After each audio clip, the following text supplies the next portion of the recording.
எடப்பாடி பழனிசாமி தலைமையில் தற்பொழுது அதிமுக இருந்து வரும் நிலையில் தொடர்ச்சியாக தோல்வியை சந்தித்து வருகிறது.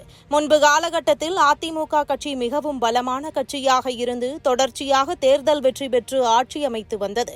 இந்நிலையில் முக்கிய தலைவர்கள் இறப்பிற்கு பிறகு கட்சியில் பெரிய மாற்றங்கள் நடந்து வந்தது. இந்த நிலையில் தொடர்ச்சியாக நடந்து வந்த தேர்தலில் அதிமுக பெரிய அளவில் வெற்றி காணாமல் எதிர்க்கட்சியாக இருக்கும் நிலை தொடர்ச்சியாக ஏற்பட்டு வந்தது. இந்நிலையில் தற்பொழுது அதிமுக கட்சி தன்னுடைய டெபாசிட்டை இழந்து எதிர்க்கட்சியாக கூட இருக்க முடியாத அளவிற்கு தோல்வியை கடந்த 2026ஆம் ஆண்டு தேர்தலில் சந்தித்தது. மேலும் சசிகலா, டிடிவி தினகரன் மற்றும் OPS போன்றவர்களை கட்சியில் யாரையுமே சேர்த்துக் கொள்ளாமல் மறுப்பு தெரிவித்து வருகிறார் எடப்பாடி. இதுபோன்ற அதிமுகவின் மூத்த தலைவர்கள் கூறும் கருத்துக்களை ஏற்றுக்கொள்ளாமல் அவர்களை அரவணைத்து செல்லாததால் தொடர்ச்சியாக அதிமுகவை விட்டு பல தலைவர்கள் வெளியேறுகின்றனர். மேலும் தவேக அதிமுகவுடன் கூட்டணி அமைப்பதற்கு வந்தபோதும் கூட்டணியை மதிக்காமல் இருந்தார் எடப்பாடி. இந்நிலையில் தற்பொழுது 2026ஆம் ஆண்டு சட்டமன்ற தேர்தலில் தவேக வெற்றி பெற்று ஆட்சி அமைத்தது.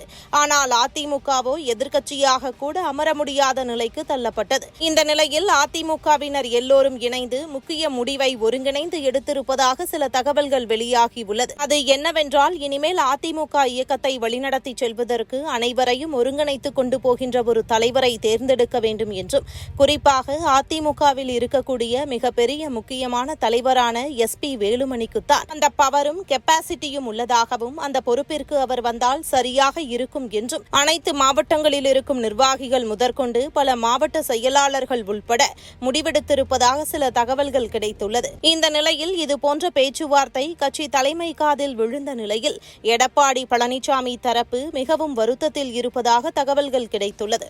ஆனால் SP வேலுமணிதான் இந்த பொறுப்பிற்கு வர வேண்டும் என்று பலரும் விரும்புவதாக அதிமுக தரப்பில் பரவலாக பேசப்படுகிறது.